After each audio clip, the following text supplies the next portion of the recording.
Turbo time. What's going on, Turbo Nation? I am back with another No Elite No problemo episode. I know it's been a long time since my last episode, which, by the way, if you missed it, I'll leave a link in the description that leads to a playlist where you can find all the videos I've covered on how to make elite weapons. Anyways, in this video, I'm going to show you guys how you can make the HBRa3 Insanity, and I'm going to give you guys two different options. The whole purpose of this series is to show you guys which weapons statistically get as close as possible to that elite weapon. If you don't have that elite weapon, I show you how you can mimic that elite weapon by using professional and even enlisted variants to achieve that. I get all my information and statistical data from a statistical weapon data spreadsheet that is also frequently always updated whenever there are buffs or nerfs. Anyways, let's go over why the Insanity is one of the best and most sought after elite variants in the game. Now, first of all, it has a 10% increase in damage, making it a 3 to 4 shot kill from mid-range and 4 shots to kill at long range, which is why the Insanity is so insane. It's so insane. Yeah,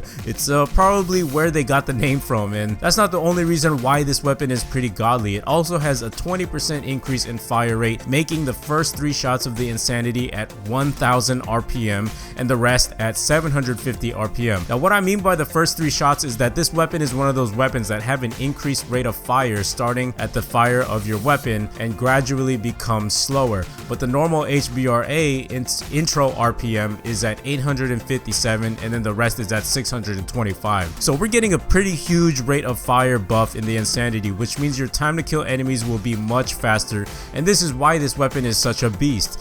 Now, the drawbacks to the Insanity is that the 10% decrease in handling, which is your hip fire spread, which doesn't really matter much anyways because you don't really want to use this weapon for close quarter combat anyway, and you can't add any optical attachments, so you'll have to get used to using the iron sights, which is pretty bad, and it's easy to get used to once you use it more. So now let's go over option number 1. If you want to mimic the Insanity as close as possible, the first option is the HBRa3 Raider. I chose this variant because it is the only HBR variant that has a buff in the rate of fire just like the Insanity, and the buff in rate of fire is one of the reasons why the Insanity is so good. The Raider gets a 10% buff in rate of fire as well as a 10% buff in mobility, which is actually a bonus, and it's nice because you'll draw your weapon a lot faster to aim down sights after sprinting, so it can be helpful in winning gunfights. The drawbacks to the Raider are that there's a 10% decrease in accuracy and a 4 bullet decrease in the clip. Now, my recommendation for attachments would be to add the foregrip to bring the accuracy up 20%, bringing it from a 9 to an 11, and extended mags to counter the decrease in magazine capacity. Other optional attachments would be either the silencer or stock, giving you even more mobility and the ability to strafe and bring your weapon even quicker. Now, for option number 2, we have the Average Joe.